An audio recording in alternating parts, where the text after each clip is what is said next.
நாங்கள் வந்து எங்களோட போராட்டத்தை வந்து நாங்கள் வந்து கவனவீர்ப்பு போராட்டம் அதை நாங்கள் எடுத்தோம். நாங்கள் இன்று 13வது நாள். ஒவ்வொரு நாள் நாங்கள் வாரது, ஒவ்வொரு நாளும் இந்த போராட்டத்தை வந்து நாங்கள் கவனவீர்ப்பு போராட்டத்தை வந்து நாங்கள் தொடர்றது. ஆனால் ஒரு புதுசாக வந்த ஆக்கள் இப்போ 100, 150 EPF நம்பர் 500 அப்படி இப்படின்னு சொல்லி நாங்கள் இருக்கும்போது எங்கேயோ இருந்த ஒரு மாவட்டங்கள்லாம் கூட்டிகிட்டு வந்து ஒரு 20-25 பேரை வச்சு உள்ளே வேலை செய்கிறாங்க. ஆனால் இங்கே 100-120 பேர் வெளியே உட்காந்துக்கிட்டு பசியோடையும் பட்டினியோடையும் இந்த வெயிலுக்குள்ள நாங்கள் அவ்வளோ கஷ்டப்பட்டோம். எங்களுக்கு ஒரு வாழ்வாதாரம் இல்லை. எங்களுக்கு அவமானப்படுத்தின இந்த மேனேஜர், எங்களை அவமானப்படுத்தின மேனேஜர் எங்களுக்கு வேணாம், வேறொரு மேனேஜரை கொண்டு வந்தாங்க. எங்களுக்கு அனைத்து நாளும் வருடம் முழுவதும் எங்களுக்கு வேலை தாங்க, மாதம் முழுவதும் எங்களுக்கு வேலை தாங்க நாங்கள் உங்கள்கிட்ட கோரிக்கை வச்சோம். ஆனால் இவங்க வந்து ஒரு மனுஷன்ற ஒரு மரியாதை கூட இல்லாமல் கொள்ளாமல் நீ போராட்டம் நடத்துகிறதா நடத்துகிறோன்னா போ, எங்களுக்கு தெரியும் எப்படி வேலை செய்யணும்னா இத்தனை பேர் நான் கூட்டின்னு வேலை செய்யணும்னு சொல்லிட்டு வேலை செஞ்சிட்ருக்காங்க. இதை நாங்கள் ரொம்ப வன்மையாக கண்டிக்கிறோம். எங்கள் போராட்டத்திற்கு ஏதாவது ஒரு முடிவு ஒன்று தேவை.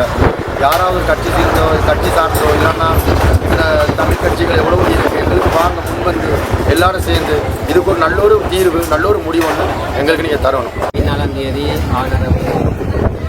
உட்பட ஊழியராகிய நாம் 14ஆம் தேதி ஆரம்பிக்கப்பட்ட போராட்டம் இன்று வரைக்கும் இன்றைக்கு 13 நாளாகி எதுவிதமான ஒரு தீர்வும் கிடைக்கல எங்களுக்கு. இதனால் இந்த போராட்டம் இன்னும் நீடித்து கொண்டே இருக்கு தவிர எங்களுக்கான ஒரு தீர்க்கமான முடிவு இன்றைக்கு யாரும் முன்வந்து எங்களுக்குரிய ஆர்ப்பாட்டத்துக்குரிய தீர்வு வந்து வழங்கல.